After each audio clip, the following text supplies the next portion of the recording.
Hello and welcome into Pat's Latest. I'm your host, Mike Gambardella, and an interesting Monday and Labor Day for the Patriots in the books as the season opener quickly descends upon us.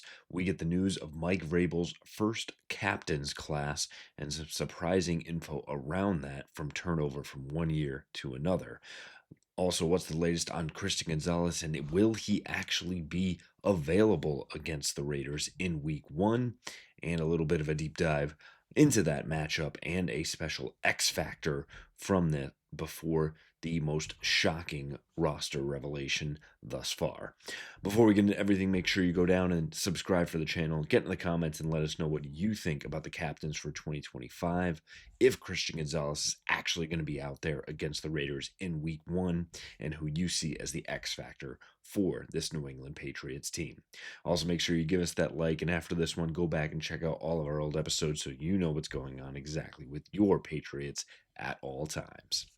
We start first with the news that Mike Vrabel has announced his 2025 captains, and it comes off the heels of Jabril Peppers leaving the team after being cut, which meant that all captains from 2024 are officially gone. Yes, not a single one from last year. Talk about an entire culture shift, knowing that would happen with Mike Vrabel coming in, but his stamp and putting his captains on it makes it absolutely official. And those captains, and one should be no surprise, Drake May leads the charge. The second-year quarterback, mildly surprising for a second or first-year player to be in that mix, but of course, Drake May as the quarterback gets that nod. His go-to target, safety blanket, if you will, Hunter Henry also joins him on the offensive side of the ball.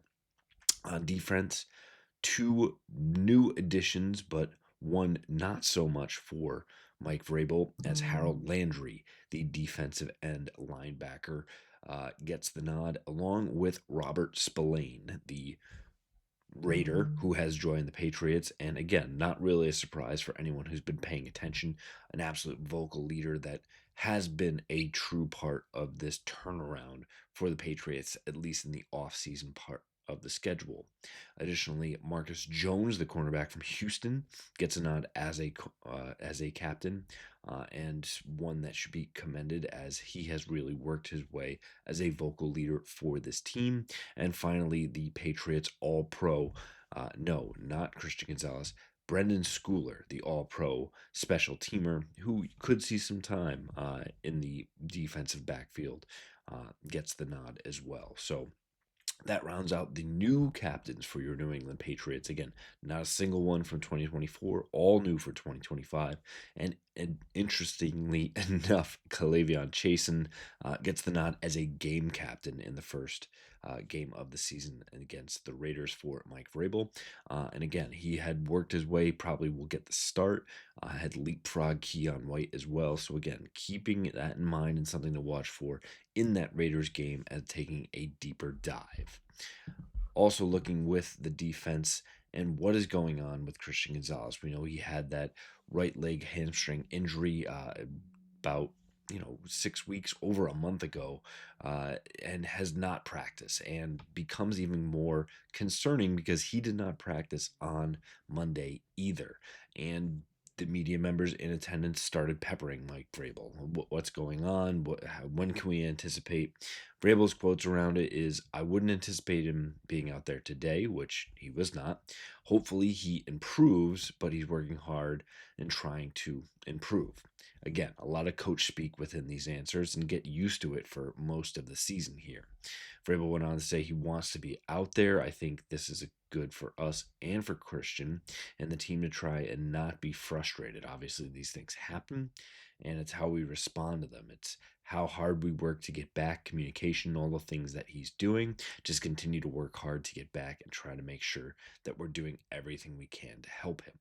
Again, no insight onto what the injury is, where he's at in his rehab, when do we expect him back.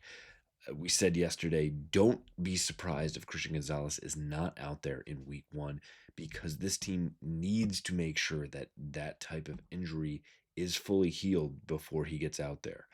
He has not been talked about in circles of saying, is he going to be on the IR? Should we prepare for 4 weeks? I think probably the first two would make sense. Don't push him out there too fast, too soon. Expect him back in week 3. Again, that's me reading the tea leaves on this. I don't think they should push him. But if the doctor comes in at the end of the week and says Thursday, Friday, you know what? He's looking good. Let's get him out there.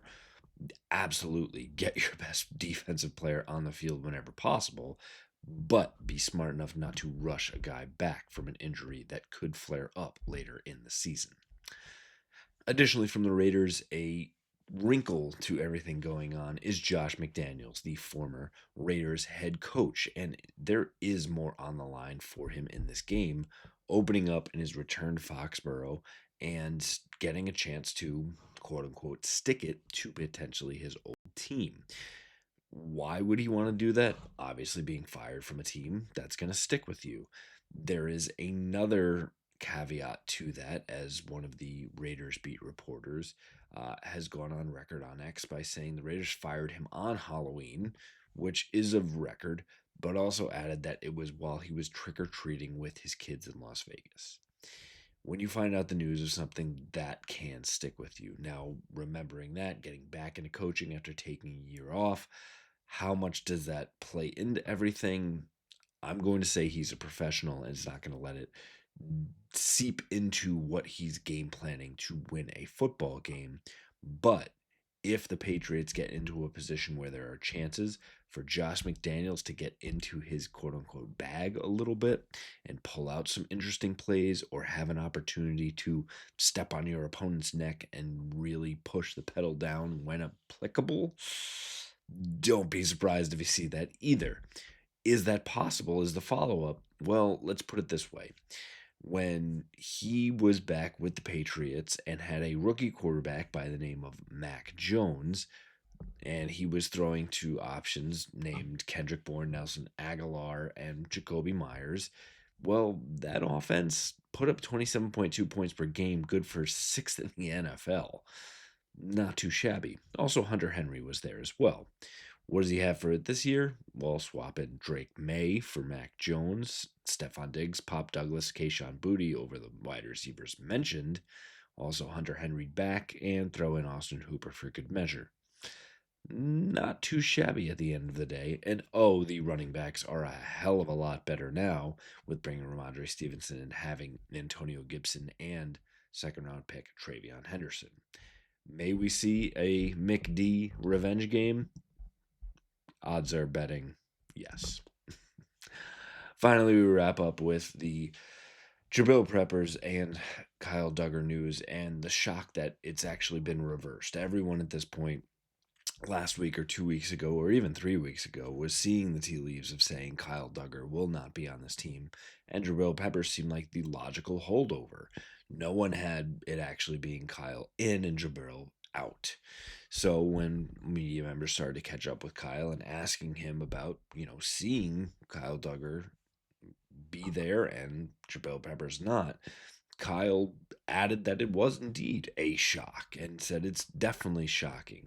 He said it's more so I was, just wishing the best for him. And at the end of the day, played a lot of ball together, checking in, following up to see how everything shakes out. And I'm glad for the time that we played together, I enjoyed that. So obviously starts with the very generic quotes, but gets into, what does this mean for him being on the team and how do you handle that?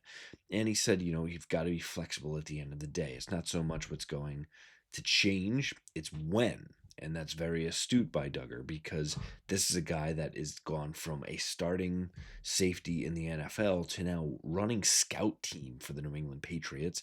And this is a guy who's pretty much shut his mouth and gone about his business. Now, yes, it makes it a lot easier when you're being paid $9 million to do that. But Kyle, for his credit, is playing his part. He finished by saying things are going to be different. Things are going to change. So be flexible and do the best you can. He said, I'm just doing the best I can to be flexible and do what I'm supposed to do. A very poignant answer and probably Belichickian one at that. But Kyle Duggar looking to remain on this team, be a physical part of it, and the chance to do that. And again, said yesterday that don't be surprised for him to step into roles as they become available. Marte Mapu had made the transition from safety down to linebacker, and perhaps that makes more sense for Kyle Duggar in a scheme like this under Mike Vrabel and Terrell Williams. Perhaps a few weeks out from that, but again, as Kyle said, be flexible and be ready, and that could be an opportunity for Kyle to have a bigger impact for this Patriots team. We're just a few days away from the season kicking off, and actually just one day away from Thursday and Friday football, so welcome to that. But we'll wait for Sunday for the Patriots to get underway against those Raiders. But in the meantime, make sure you go down and subscribe for the channel, get all the updates to your inbox, get in the comments, let us know what you think about what's going on for your Pats, and what do you think is the X factor for this team. Make sure you give us that like and go back and check out all of our old episodes recently so you know what's going on with your Pats. We'll have it all here for you. Fight on, Foxborough.